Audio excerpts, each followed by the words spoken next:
Si Mahatma Gandhi, isa sa mga greatest thinkers and humanists, sabi niya, I like your Christ. I do not like your Christians. Your Christians are so unlike your Christ. Tama ba siya o hindi? Ang mga Kristiyano nga ba na nagsasabing sila ay mananampalataya ni Jesus ay kawangis ka ba ni Jesus o kawangis ng iba? Sa pag sinasabi nating tayo ay tagasunod ni Jesus, gaano ka-accurate yun? O baka may iba tayong kamukha? The Jesus Christians should be. Ano nga ba tayo para malike tayo ni Gandhi? Panginoon, salamat po. Dahil patuloy niyo kaming hinuhubog, tinuturuan, at ngayon patuloy kami, Panginoon, na nagpapasakop sa inyo. Pagharian niyo po ang aming isip at puso at paliwanagan kami. Be our preacher, our teacher, our healer. In the name of Jesus, we praise you, Father. We thank you. Matthew 23, 1-4, isa sa mga pinakamadalas nating basahin dahil ito ang pinakamatindi at madiin na sinabi ni Jesus. Then Jesus said to the crowds and to his disciples, the teachers of the law and the Pharisees sit in Moses' seat. Ibig sabihin, they have power. So you must be careful to do everything they tell you, which really means, therefore, you are compelled to obey their words because they have power. But do not do what they do, for they do not practice what they preach. In other words, Jesus is saying, do not be like them. Do not be like the Pharisees, your religious leaders and teachers. They tie heavy burdens, cumbersome loads, and put them on other people's shoulders. Words ni Jesus, the teachings of the religious leaders make your life needlessly hard. Pinabibigat nila ang inyong dalahin, pinasisikip ang inyong mundo, pinaliliit at pinakikitid ang inyong isip. At sa patuloy niya, but they themselves are not willing to lift a finger to move them. Ang dami-daming katuruan at regulasyon ng pampahirap ng buhay, pero hindi naman tinutulungan ng mga religious leaders yung mga tao na masunod yung mga regulasyon na yon. Ang ending, lagi kang guilty, lagi kang kulang, lagi kang masama. Gandhi didn't like Christians because they were so unlike Christ. Siyempre, hindi naman 100% ng Christians yun, pero yon ang napakarami, majority sa kanyang na-observe. Gandhi didn't like Christians because they were so much like the Pharisees that Jesus warned them to not imitate.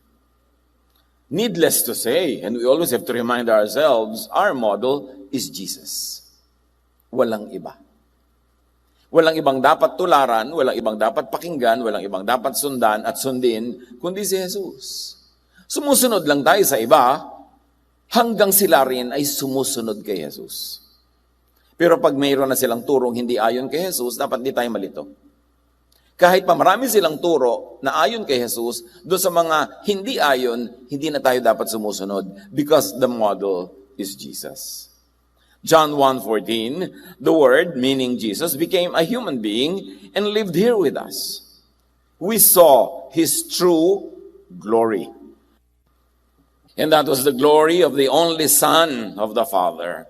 From Him, all the kindness and all the truth of God have come down to us. So kung ano man ang kulang sa pagpapakilala ng mga naunang guro, o kasabay, o sumunod, yun ay pinuno ni Jesus. Kung merong dapat ipaalam sa atin ng Ama tungkol sa kanyang sarili, kanyang kabutihan, kanyang kabaitan, kay Jesus niya pinadaan kasi hindi naging matapat ang lahat sa pagpapakilala sa Diyos. Marami sila mga idinagdag, ibinawas, hindi mo na makilala ang Diyos pag sa mga relihiyon ka nakinig. Kaya ipinadala si Jesus para ituwid ang lahat ng mga baluktot na pag-aakala ng mga tao tungkol sa Diyos. All the kindness and all the truth of God came down to us through Jesus. Therefore, all other teachers and teachings must submit to Jesus. Kailangan pa bang i-memorize yan? Paano po yung teaching ni ganito kontra sa teaching ni Jesus? Sino ba namatay para sa'yo sa krus? Sino ba ang anak ng Diyos? Sino bang isinugo na kinatawan ng Diyos na nagpapakilala sa atin ng buong-buong kabutihan ng Diyos?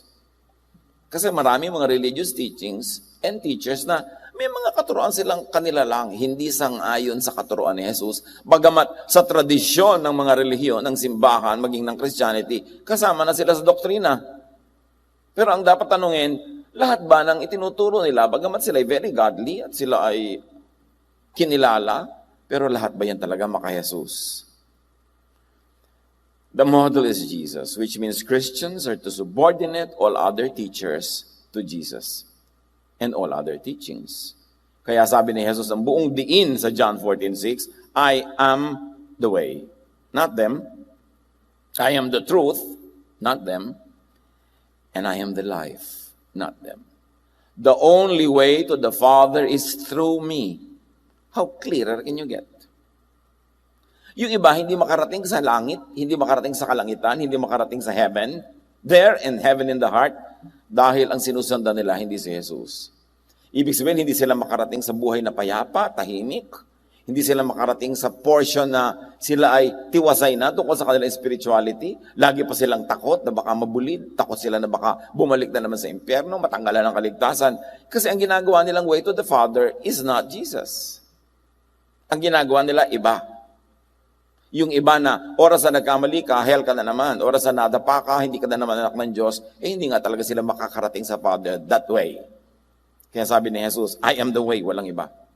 Christians are to be like Christ. 2 Corinthians 3:18, and we all are being transformed into His image with ever-increasing glory. Buong buhay, hindi ka nakukumpletong maging kawangis ni Jesus, pero dapat dagdag ng dagdag ang pagiging kamukha mo ni Jesus. Para masabi ni Gandhi na, I like your Christ and I like your Christians because your Christians are so like your Christ. Christians are to grow into Jesus likeness, not into Pharisee likeness. But the sad truth is, marami mga tao, oras na nagbiblia, nag-Bible study, naging religyoso na Bible-based, mas nagiging mukhang Pharisee. Napanghusga, mapaghiwalay sa kapwa, pinopromote lang ang sarili, away-awayan ng mga doktrina, batuhan, maraming religious wars within Christianity kasi nagiging kamukha sila ng Pharisee, hindi ni Jesus. The challenge really is to know Jesus apart from historical, traditional Christianity. Because in the last 2,000 years, ang dami na rin inimbento ng Christianity, lahat ng sekta, lahat ng kongregasyon, ng mga katuroang hindi naman maka-Jesus, kundi maka-Pharisee. Kaya dapat balikan talaga si Jesus. To get reacquainted with Jesus alone. Hindi Jesus na maraming kasama. Jesus alone. Mag-isa siyang namatay sa krus. Mag-isa siya na nabuhay na muli. Dapat mag-isa ang pagkilala natin sa Kanya na hindi matakpan ng anino ng iba si Jesus sa pagkilala natin sa Kanya. And then to imitate Jesus alone. Huwag pagsabong-sabungin ang mga katuroan ni Jesus sa katuroan ng iba kasi hindi naman katulad ng iba si Jesus. He stands apart. He is in a class by Himself. Jesus is not self-righteous and judgmental. Pero hindi ba yung kabaliktaran niya na nangyayari? Matuto lang ng 3 verses. Nagiging self-righteous and judgmental na. Kaya sabi ni Jesus sa Matthew 7:1, do not judge. At napakaraming mga examples, teachings, and episodes na ipinapakita yan na si Jesus ay hindi judgmental. Even the woman caught in the act of adultery, that the whole town was going to stone to death, matapos siyang iligtas ni Jesus sa mga bato na yon, sabi niya sa babae, o nasa na yung mga umuusig sa iyo? Wala na po sila. Sabi niya, neither will I condemn you. Go home and live your life of sin. Hindi niya kinonsinte yung kasalanan, pero hindi din niya kinondemn. Sabi niya, umuwi ka na, bagong buhay ka.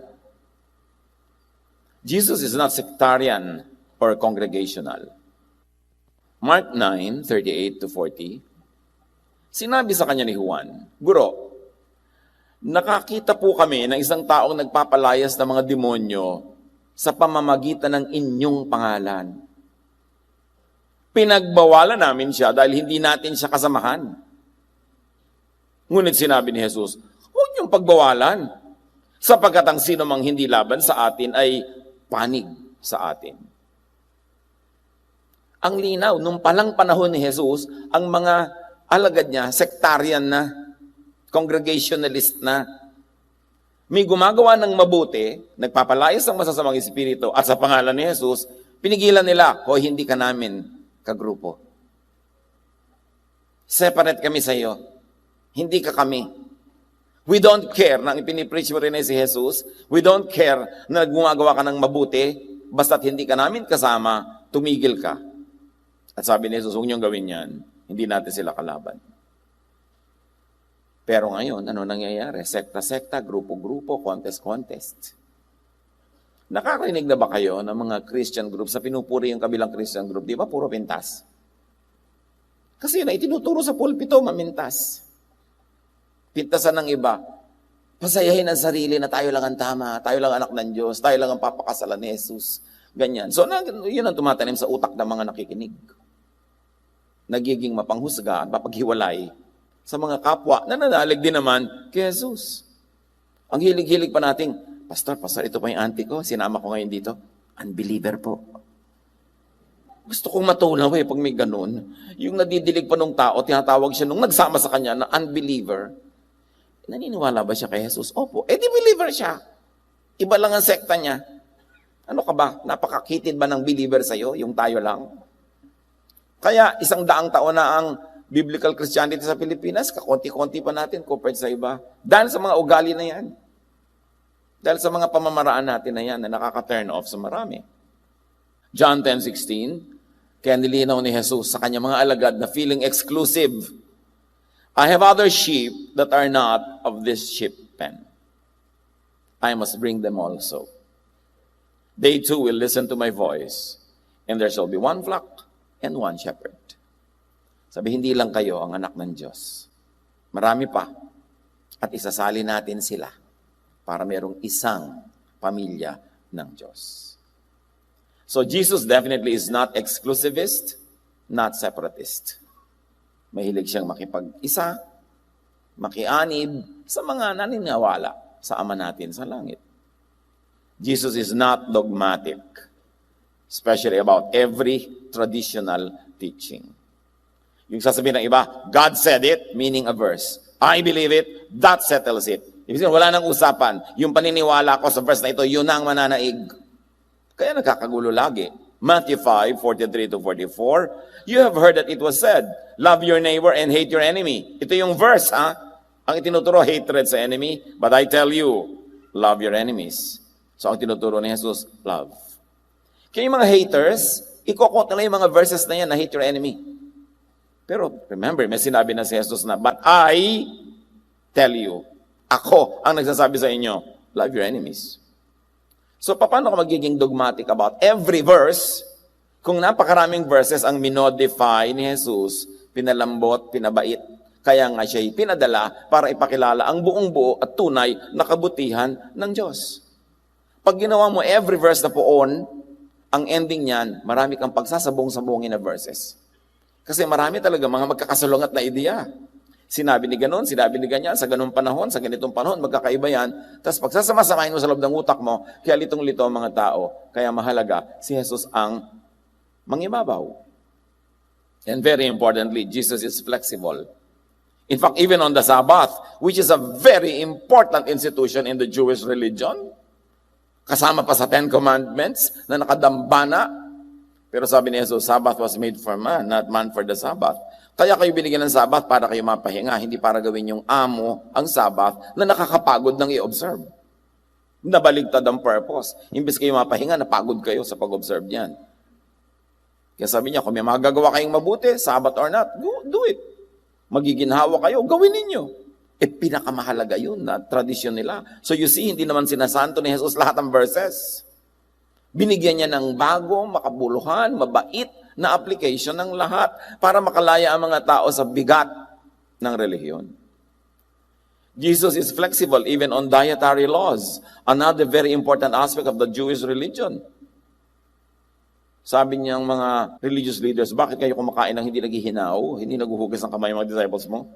Sabi ni Jesus, alam niyo, nagpaparumi sa tao, hindi yung pumapasok sa bibig niya, kundi yung lumalabas sa kanyang bibig ng mga salita.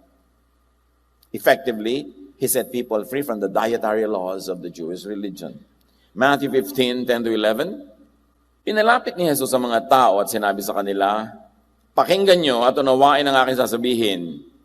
Ang lumalabas sa bibig ng tao, hindi ang pumapasok ang siyang nagpaparumi sa kanya sa paningin ng Diyos.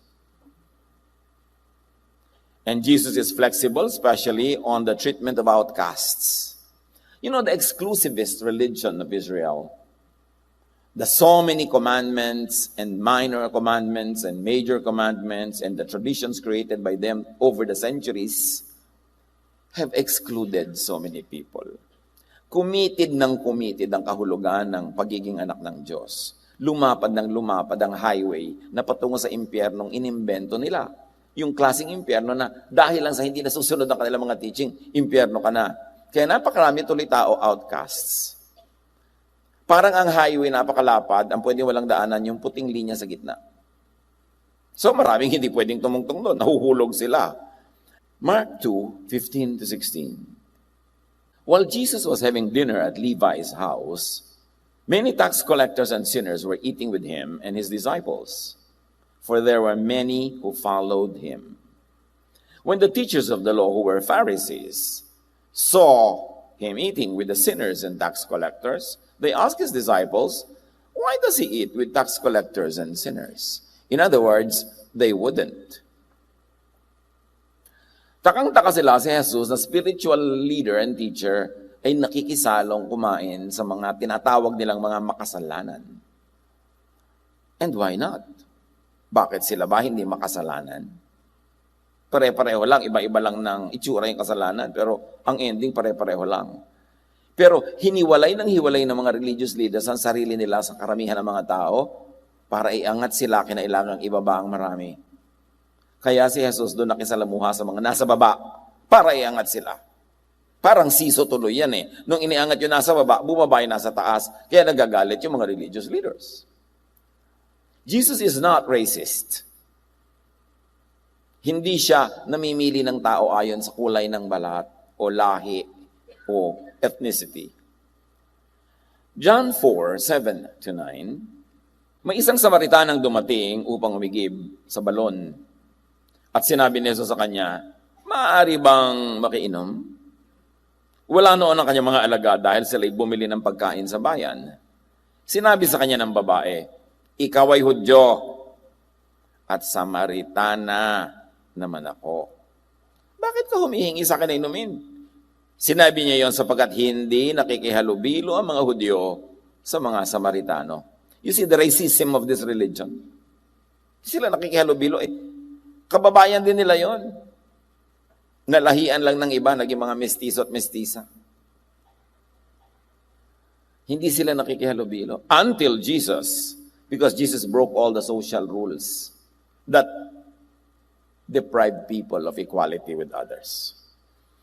Binasag niya, tinawid niya ang mga pader na hindi tinatawid ng iba para ihiwalay lang ang sarili nila sa iba. Napakaraming outcast nun. Okay, Gentile ka, edi outcast ka, Jew lang ang in Edi ang lahat ng tao sa planeta out, Jew lang yung in sa kanilang paningin.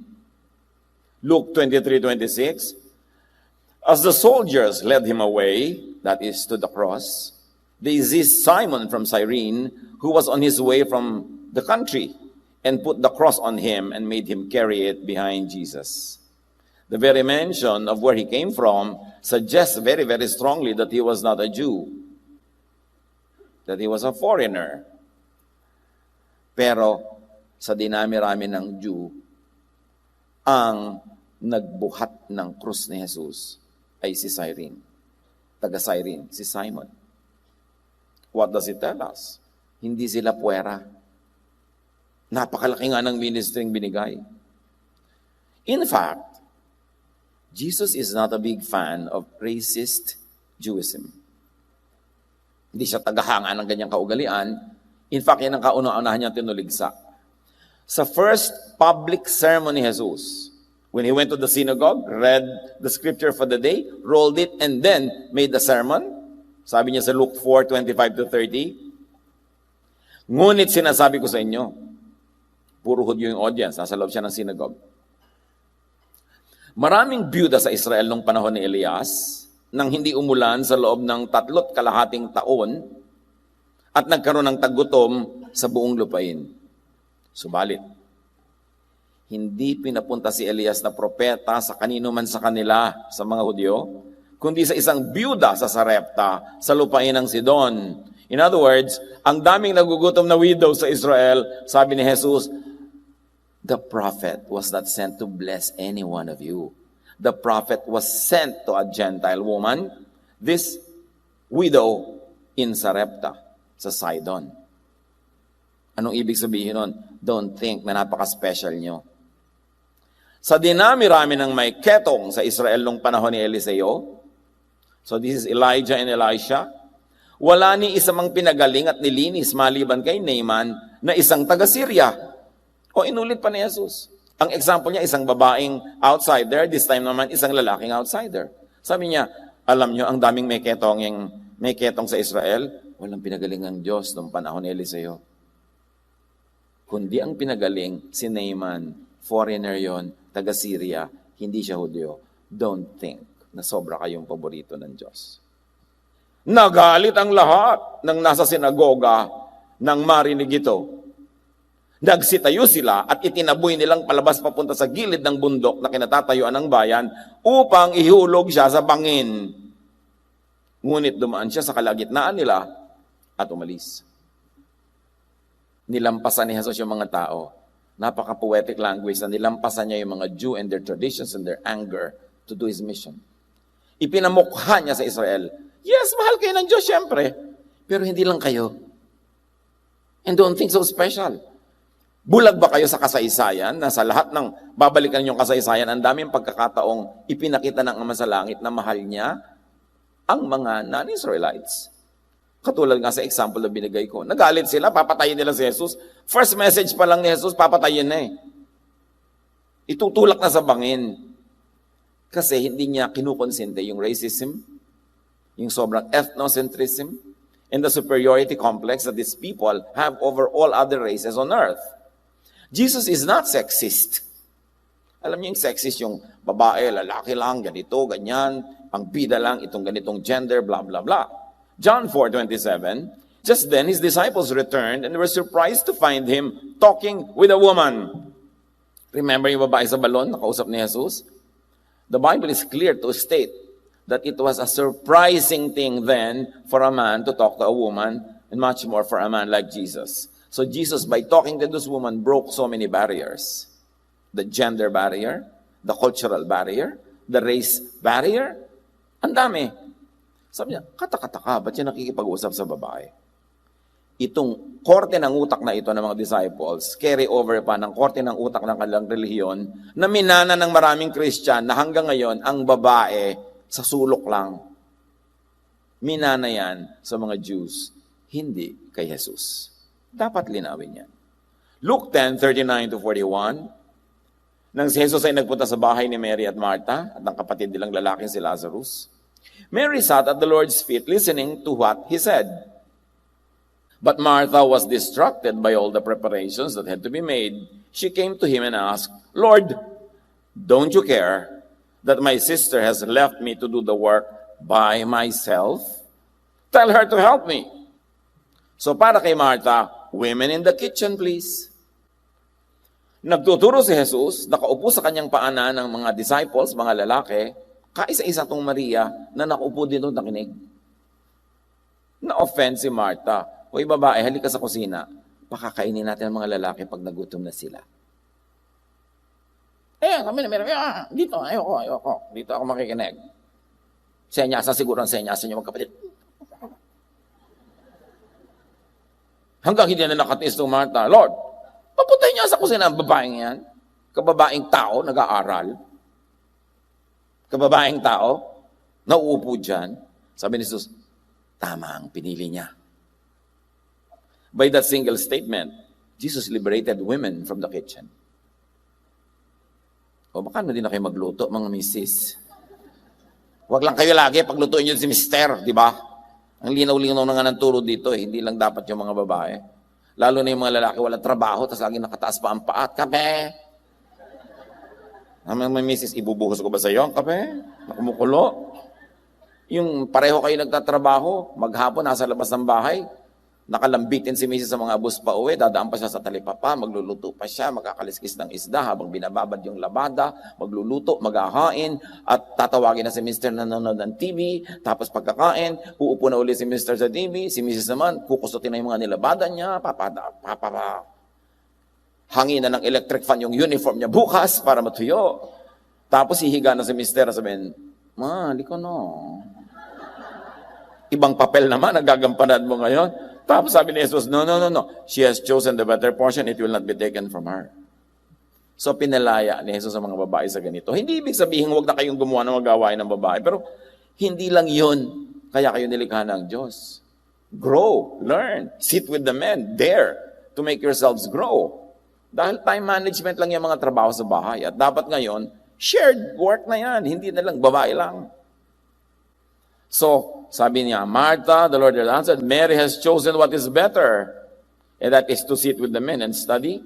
And it will not be taken away from her. Si Jesus yun. Mga misis, ano bang memory verse niyo? Luke 10, 39 to 41. Luke 8, 1-3. After this, Jesus traveled about from one town and village to another, proclaiming the good news of the kingdom of God. The 12 were with him, and also some women. These women were helping to support them out of their own means. Nakita niyo itong mga babaeng kasama ni Jesus, hindi sila mga dekorasyon.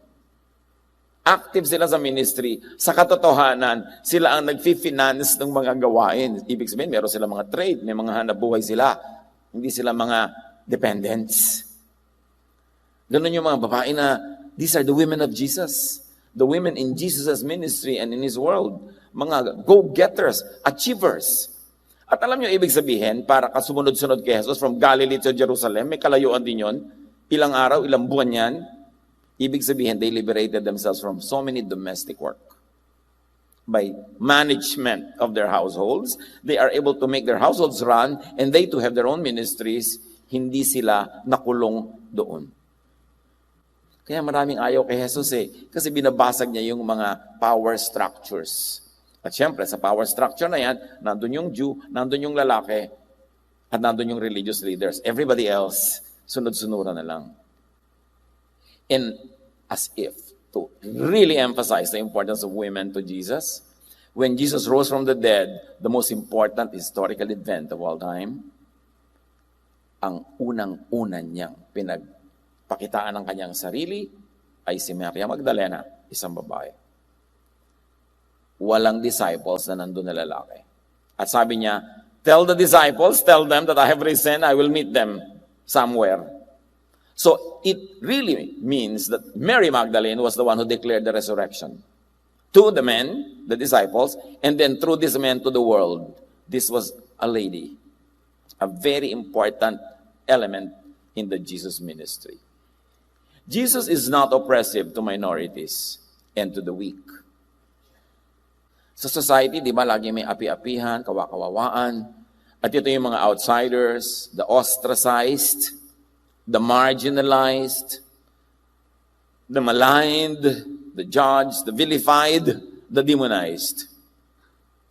Ang society, laging lumilikha ng mga aswang. Ang pangit-pangit, makain ng atay, masamang ugali, hindi pagtitiwalaan, yun yung nilikhang image. Kasi ang aswang is really the bad side of humanity, projected by one side to others. May nagtanong pa sa akin, so wala pong totoong aswang. Mag-research ka na lang kung meron talaga. Pero sinasabi ko, yung kaaswangan, iniimbento natin i-project sa iba para huwag tayo mapagdiskitahan. So lahat ng ating masasamang ugali, lahat ng mga hindi maganda sa atin, inilalagay natin sa katauhan ng aswang para malayo sa atin. Pero ang totoo, may kaaswangan ng lahat. May mga kasamaan tayo lahat ng ugali. Meron tayong mga di magagandang ginagawa. Pero para hindi tayo mapansin, iimbento tayo ng mga figures. At sa mga bayan-bayan, lalo sa mga traditional towns, lagi may ganun, yan ang masamang babae, yan ang masamang lalaki. Para sila lagi ang mapag-usapan at hindi ikaw. Jesus has liberated those minorities and the weak from the darkness. Jesus included the excluded. Kaya mga children na laging puwera, sabi niya, bring the children to me. Kaya mga babaeng dinudugo na unclean, hinawakan siya, gumaling. Yung mga lepers, mga outcasts, mga unclean, yung mga demon-possessed, yung mga pinuntahan niya, kasi sila lahat yung puwera. Ang lipunan, parang banyo, tiles, parang ang linis-linis sa malayo. Pero pag sinilip mo ang bawat siwang at pagitan ng bawat tiles, ang daming nakatira dyan ng mga mikrobyo. These are the people who fall in the cracks. So in society, even in polite society, in civilized society, so many people fall in the cracks. At yun ang mga binigyan ni Jesus ng dignity. Mark 14:12-13, Jesus' disciples asked him, "Where do you want us to go and make preparations for you to eat the Passover?" So he sent two of his disciples, telling them, "Go into the city. A man carrying a jar of water will meet you. Follow him. Ituturo niya sa inyo kung saan tayo gagawa ng ating hapunan." Sa biglang tingin, parang nothing unusual here. But a man carrying a jar of water is most unusual. It was women who did that.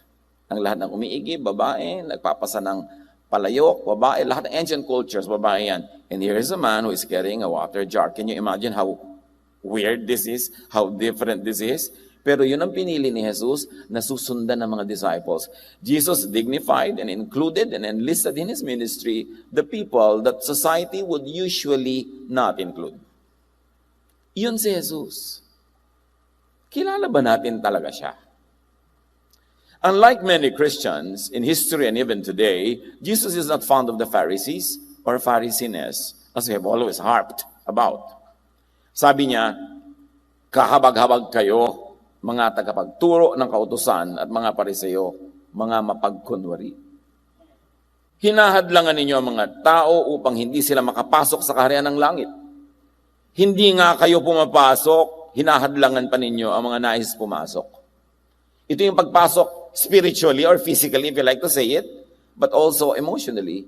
Paano ka papasok sa kaharian ng langit emotionally na ikaw ay payapa, tahimik, tiwasay? Sabi niya, hindi nyo binibigyan ng katiwasayan ng mga tao, hindi nyo binibigyan ng kapayapaan, lagi nyo inuusig, lagi nyo pinapagalitan, lagi na lang ninyong minamasama. So hindi sila makapasok sa kaharian ng langit ng kapayapaan, katahimikan ng loob. Kasi ginagawa nyo yan dahil kayo man hindi kayo makapasok. Hindi kayo pumapasok at hinahadlangan nyo lahat ang iba na makapasok. Sa gabal kayo, hindi kayo kasangkapan para makarating sa paghahari ng Diyos ang mga tao. Inuubos ninyo ang kabuhayan ng mga byuda at ang dinadahilan ninyo ay ang pagdarasal ng mahahaba. At dahil dito'y lalo pang bibigat ang parusa sa inyo. Ang kausap ni Jesus, religious leaders, hindi yung mga makasalanan sa kalye.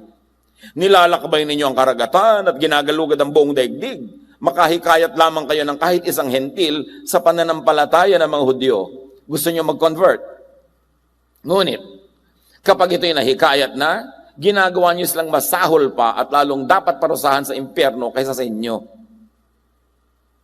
Sabi niya, panayang mission nyo, panayang convert nyo, pero pag na-convert nyo, ginagawa nyo ang anak ng impyerno. Pinupuno nyo ang puso ng galit, ng takot, ng guilt. Sabi ganon, kaya doble ang parusa sa inyo. Hindi napapabuti, napapasama ang mga dinadapuan ninyo. Ang linaw ni Jesus dyan. Kahabag-habag kayo, mga bulag na taga-akay, mga bulag, mga hangal, sabi ni Jesus.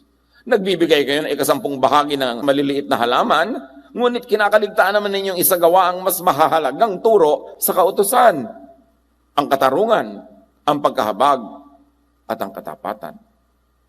Dapat ninyong gawin ang mga ito nang hindi kinakaligtaan ang ibang utos. You are majors of minors. You go to war for little doctrines, but the biggest doctrine of all, love, is not in your heart nor in your agenda. Mga bulag na taga-akay, patuloy ni Jesus, sinasala ninyo ang kulisap sa inyong inumin, ngunit nilulunok naman ninyo ang kamelyo. Ang seselan nyo sa mga walang kwenta at maliliit na bagay, tapos yung malalaking bagay, nagagawa ninyo. Nililinis ninyo ang labas sa tasa at pinggan, ngunit ang mga yun ay puno ng kasakiman at pagiging makasarili, bulag na pariseyo, sabi ni Jesus. Linisin mo muna ang nasa loob ng tasa at pinggan at magiging malinis din ang labas nito. Ang katulad ninyo yung mga libingang pinaputi, magaganda sa labas, ngunit ang loob ay bulok at puno ng kalansay. Ganyan-ganyan kayo. Sa paningin ng tao ay mabubuti, ngunit ang totoo ay punong-puno ng pagkakunwari at kasamaan. These are the words of Jesus. And he was not angry for nothing. Galit na galit siya sa organized religion of his time kasi walang ginawa kundi pahirapan ang buhay ng mga tao. Unlike many Christians in history and even today, Jesus is not a believer and endorser of every prophet and teacher. Hindi katulad ngayon na naginip lang propeta na. Bumili lang ng suka, isa na siyang disipulo. Tapos kung ano-ano tinuturo, mabuti sana kung ang itinuturo, turo ni Jesus. Mano naman na nag-aral lang sa ilalim ng puno ng saging. Kung ang itinuturo naman, turo ni Jesus. Pero hindi kung ano-ano. Nang ending, pahirap. Pampasikip ng loob. Mark 7:6-8. Sinagot sila ni Jesus. Ito yung mga teachers. Teachers. And these are the recognized teachers of his time. Hindi mga kolorom sa gilid-gilid. Sila yung talagang kinikilala. Mga mapagkunwari. Tama nga ang sinabi ni Isaiah tungkol sa inyo nung kanyang isinulat. Ang paggalang sa akin ng bayang ito, ng Israel, ay pakunwari lamang, sapagkat ito'y sa bibig at hindi sa puso bumubukal. Walang kabuluhan ang kanilang pagsamba, sapagkat itinuturo nilang galing sa Diyos ang kanilang mga utos. Binabaliwala ninyo ang utos ng Diyos at ang sinusunod ninyo yung mga tradisyon ng tao. Ito ang panunuri ni Jesus sa relihiyon, lalo na nung kanyang panahon. Sabi niya, mga turo nyo, imbento. Mga doktrina nyo, imbento. Hindi yan galing sa Ama. Kaya kailangan pa ako ipadala dito para ituwid yan. Sunod na ng mga tao sa inyo, napapahamak.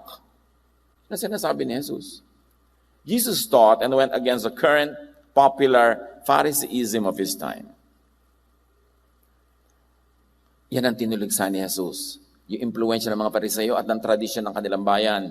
Kaya lang, matapos si Jesus bumalik sa Ama at isinilang ang Christian Church, unti-unti but progressively, gumapang pabalik sa Christianity yung Phariseeism. Kaya ang inabutan natin Christianity, magkahalo na, diluted, Jesus and Pharisees. At sa nakaraang 2,000 taon, sa mga bangayan at awayan ng mga Christian sects and denominations, ang dami pa nilang idinagdag na lalong-lalo namang wala na kay Jesus pero kasama na ng tradisyon.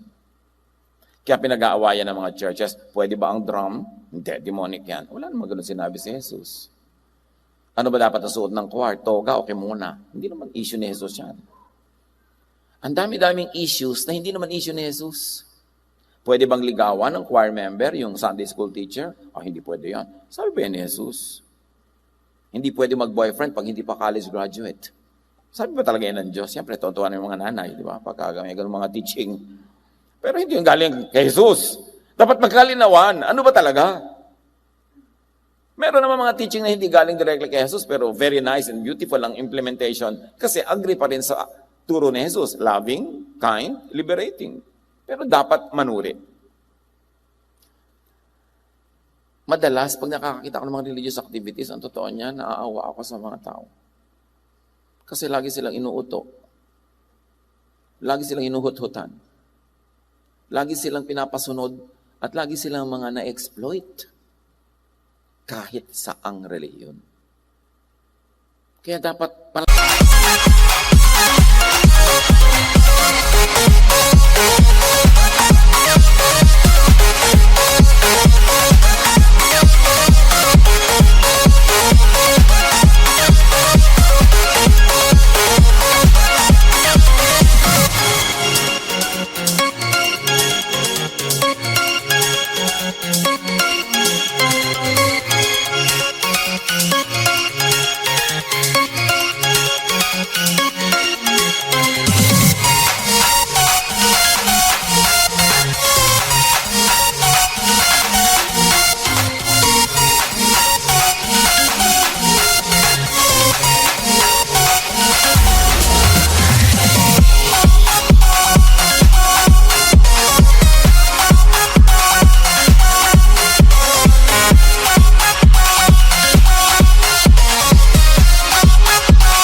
payain ang isip.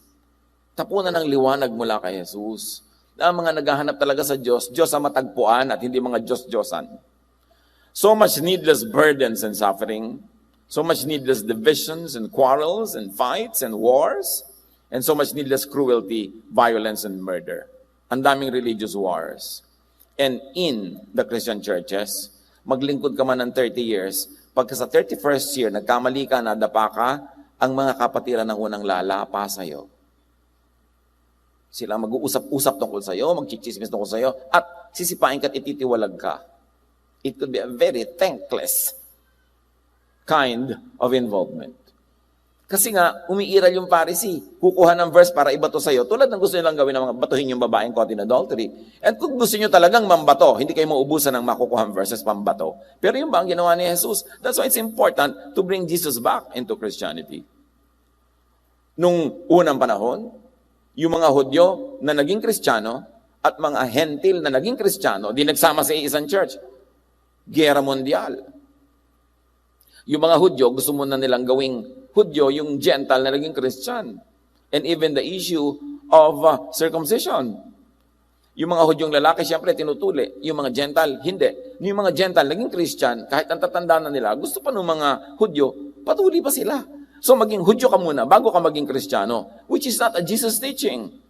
So matapos silang magtalo, Acts 15:10, tumayo si Pedro. Bakit sinusubok niyo ang Diyos? Bakit ninyo iniaatang sa mga mananampalataya na Gentiles ang isang pasaning hindi na kayang dalhin ng ating mga ninuno at hindi naman natin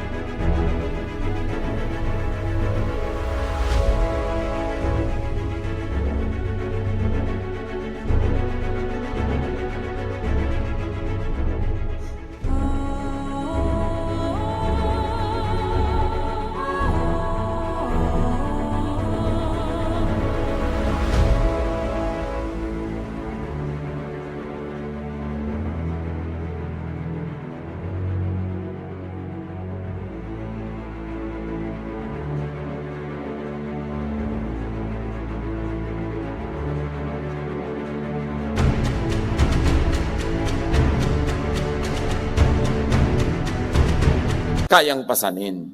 Sabi niya, magkatotoo tayo dito, magpakatotoo tayo. Ang mga ninuno natin, hindi nasunod lahat ng mga kautosan natin relihiyon. Tayo man, di natin nasusunod. Tapos yung mga Gentiles na hindi Hudyo, papasunurin nyo pa rin. Anong klaseng pahirap ang gusto nyong gawin? Kaya sabi ni Gandhi, I like your Christ, I do not like your Christians. Your Christians are so unlike your Christ. I like your Jesus, I do not like your Christians. Your Christians are so un-Jesus, so Pharisaic. Hanggang ngayon, at nung nakaraang 2,000 taon, people in the church are really actually stopping Jesus from entering fully. Ayaw papasukin ang tunay na pagka-Jesus kasi manganganib ang kanilang mga tradisyon, ang kanilang mga kaugalian, ang kanilang mga nakasanayan, at mauuga ang mga power structures. Yung mga makapangyarihan sa relihiyon, hindi nila papangyayarihin si Jesus. Kasi maiiba ang power structures. Gusto nilang patuloy na mga kababaihan na hindi magpe-preach, hindi magtuturo, hindi magsasalita. Hindi ba preaching ang ginawa ni Mary Magdalene? Jesus has risen from the dead. Hindi ba preaching yon? The most important preaching you can ever say. Pero ngayon, binubusalan ang bibig ng mga babae, tagatimpla lang sila ng juice pagka may Lord's Supper, tagagawa ng mga merienda, na itinuwid na ni Jesus nung panahon pa ni Mary at ni Martha. Kailan pa tayo lalaya sa Pharisaic teaching? Kailan talaga tayo makikinabang sa bunga ng sakripisyo ni Jesus? We must bring Jesus back into Christianity. Pero tandaan nyo, no, gusto nilang patayin si Jesus. So yung ngayon gusto magbalik kay Jesus, natural, babatuhin din ng marami. But bring Jesus back into the church. Nakakalungkot, ang mga tao naghahanap, pasok ng pasok sa mga relihiyon, at kuminsan ganito nangyayari sa kanila, papasok sila sa isang relihiyon, tapos pagkapasok mabubulid. Ibebenta lahat ng lote, lahat ng ari-arian, ibibigay sa simbahan. Pati hikaw, pati gintong ngipin, bubunutin, ihuhulog sa buslo. Ang mga kababaihan, chinichimay-chimay. Kawawa ang napakarami mga tao. To become like Jesus in all of life, live by the all-in-one commandment and law of Jesus, and that is love. Kaya patuloy at patuloy nating iginigiit ang Jesus filter. Lahat ng katuruan na alam nyo, narinig nyo, nakikita ninyo, sa lain kay Jesus, yung lalampas lang ang ipamuhay, yung iba ilagay na sa file. Pamisa-minsan, useful na reference, but you don't have to kill or die for teachings that did not come from Jesus, not affirmed by Jesus, and especially those that contradict Jesus. John 13:34-35. A new command I give you, love one another. As I have loved you, so you must love one another. By this, if you are loving or not, everyone will know that you are my disciples. If you love one another. So laging itatanong, loving ba yan? Loving ba ang ending? Loving ba ang application? At pag hindi, apply the Jesus filter. No matter who said it, no matter who exemplified it, pag hindi siya lulusot sa Jesus filter, we are the followers of Jesus, not of anyone else. We follow other people and other teachers just because they follow Jesus. But in areas where they do not, we should not follow them. Panginoon, turuan niyo po kami. Napahalagahan ang sakripisyo ng iyong anak na si Jesus, ang kanyang kamatayan at pagkabuhay na muli, para lahat ng aming mga pag-iisip, pagtuturo, pag-akay sa kapwa, ay papunta kay Jesus, hindi sa iba. Papunta sa inyong paghahari, hindi sa paghahari ng iba, papunta sa kapayapaan, katahimikan ng loob, at pagmamahalan. Pagbulay-bulayan ng mga ito, sumandali.